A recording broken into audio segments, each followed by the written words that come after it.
اللہ تعالیٰ سب کو اللہ اپنی بارگاہ میں قبول فرمائے۔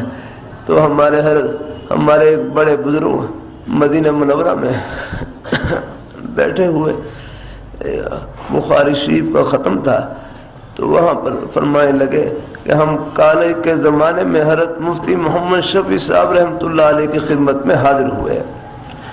یہ ہمارے سکول کالج کے بچے ہیں، تشریف لاتے رہتے ہیں، مجھے ان سے ہی بہت محبت، مدرسے کے طلباء سے بھی، سکول کالج کے بھائی ہم آیا کرو، یہ دین کی بات سنا کریں یار رہا، نیک مجالس میں شرکت کیا کریں رہا، نیک مجالس کا سب پر اثر ہوتا ہے۔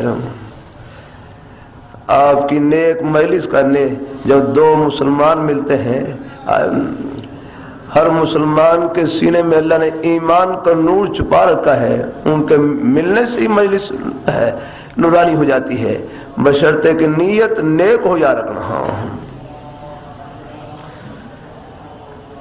اللہ تعالیٰ اپنی مہربانی فرمائے، اللہ اپنی بارگاہ میں قبول فرمائے۔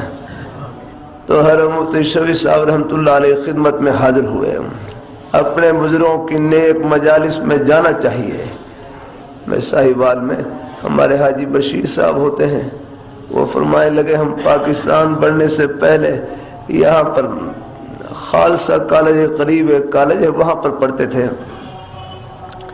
اتوار کو چھٹی ہوتی تو حضرت لاہوری رحمۃ اللہ علیہ کے درس میں شریک ہو جاتے، حضرت قرآن پاک کا درس دیتے۔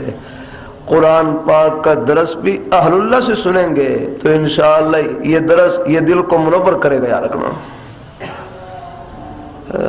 جو خود اندھیرے میں ڈوبا ہوا ہو وہ دوسرے وہ کیا روشنی پہنچائے گا۔ بعض دفعہ درس کے نام پر بھی یاد رکھنا،